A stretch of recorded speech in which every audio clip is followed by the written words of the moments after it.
Let's talk about habit training.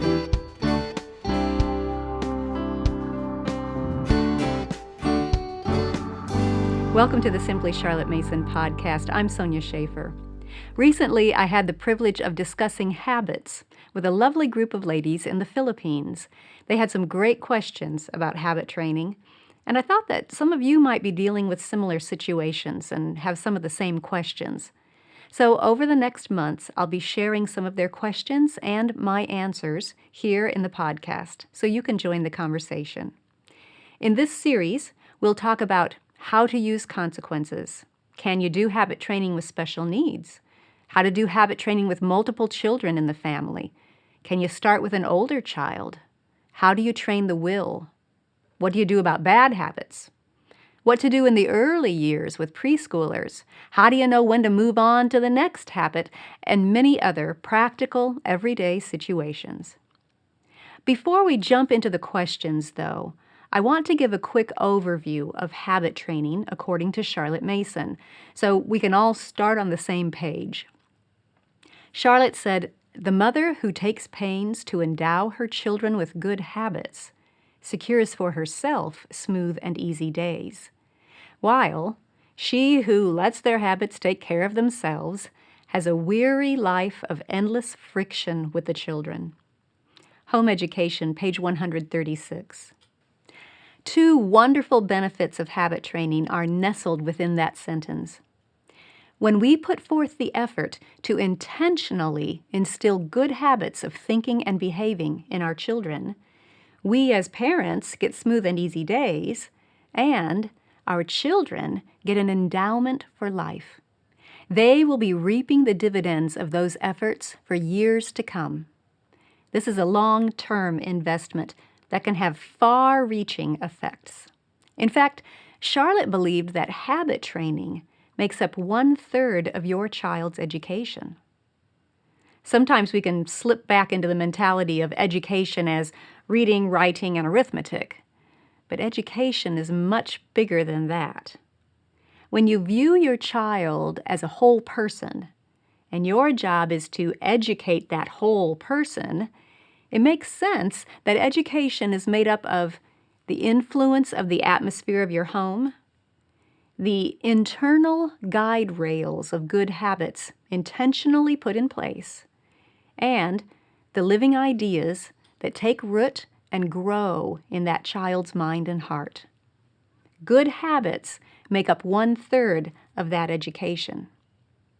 So how do we cultivate those good habits in a child's life? Well, the key is repetition.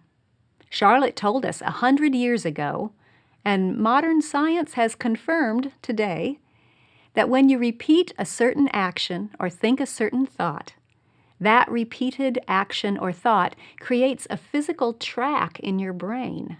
The neurons fire in a certain path. And the more often that action is repeated, the deeper that path becomes embedded. Eventually, those neurons fire automatically without any conscious thought on our part, and the action has become a habit. God created our brains to do that automatically, so we wouldn't have to put forth conscious effort and mental energy for things that we do every day. You probably don't stand in the bathroom and give all of the effort of your thoughts to brushing your teeth. Most likely, you're thinking about other things as you go through those motions.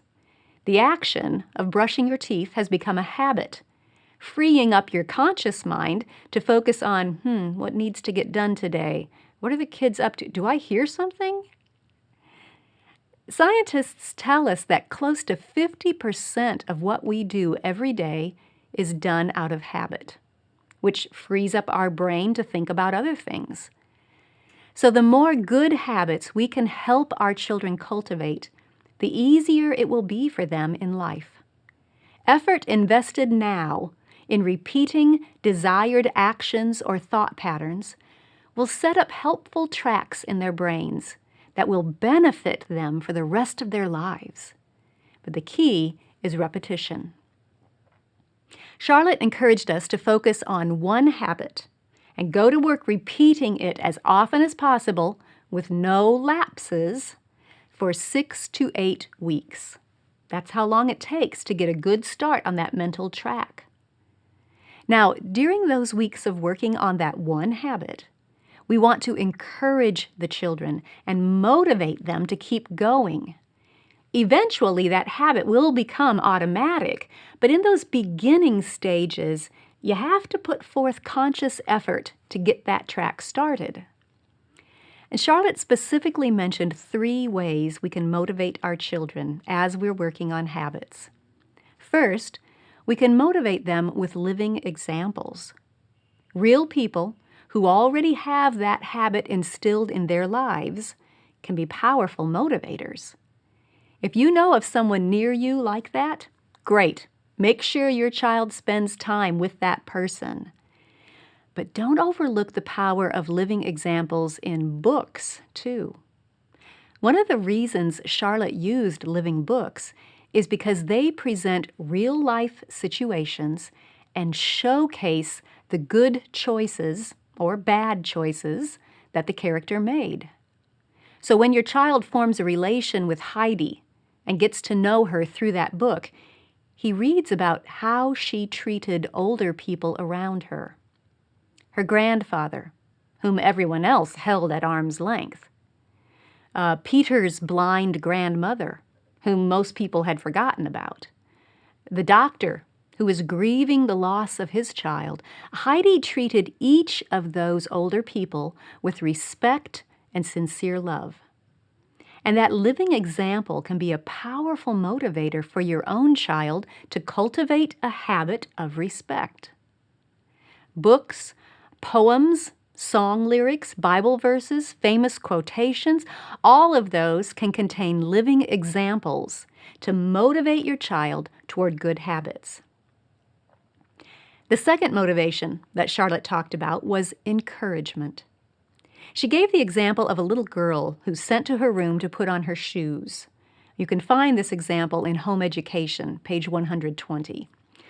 Now, this girl is working on cultivating the habit of attention, keeping her mind focused on what she's doing and not getting distracted or dawdling. So she gets one shoe on, and then she starts to get distracted, and at that moment, Mom comes to her room to check on her progress. As Mom looks in the door, that movement catches the little girl's eye. She's constrained to look up, and her mother's eye is upon her. But notice the next phrase that describes what that mother's face looks like. Hopeful and expectant. It is so easy for us to give our children the warning eye or the evil eye instead, isn't it? But Charlotte wanted us to remember that those first attempts to instill a good habit take effort. And we will motivate our children far better if we offer hopeful encouragement, expectant encouragement. You can do this. I know it's hard, but you can do this. Then the third motivation that Charlotte mentioned was consequences. These can be good consequences or bad ones, but they should relate to the habit that we are trying to instill. A natural good consequence would be if you get your work done well and early, you have some free time. That's a natural result. On the flip side, a natural bad consequence would be if you rush through your work and do it sloppily, you need to do it again until it's right. Sometimes those consequences are easy to come up with. Other times, they can be perplexing. So that's the first topic we're going to focus on in our Habit Q&A series. I hope you will join me for every episode. In the meantime, if you want to learn more about Charlotte Mason and all she said about habit training, take a look at our Laying Down the Rails resources. We have several designed to help with different aspects of this important responsibility of habit training. For the Quick Start Guide that will get you up and running in habit training in less than an hour, watch the video of the live workshop that I've presented to thousands of parents, Laying Down the Rails, the Power of Good Habits in Your Homeschool. If you want a complete reference book for parents detailing everything Charlotte said about habit training, you'll find that in Laying Down the Rails. Now use that book on its own or combine it with Laying Down the Rails for Children. This 2-volume set is a wonderful collection of inspiring stories, Bible verses, poems, quotations, and family activities that will offer those living examples to motivate your children in the midst of habit training. Then, many parents have asked for help with cultivating good habits in their own lives. So for that aspect, or to help your high schooler learn how to instill his own good habits, I recommend that you read and discuss the book Laying Down the Rails for yourself. A live video recording of the Habit Training Yourself workshop is also available. I'll leave links to all of those resources in the show notes. As you can see, habit training is an important part not just of a Charlotte Mason education, but of preparing our children for success in life. I encourage you to get started instilling good habits today, and then join me as we delve into some specific questions in the upcoming Habits Q&A series. Make sure you're subscribed so you don't miss an episode, and I'll see you next time.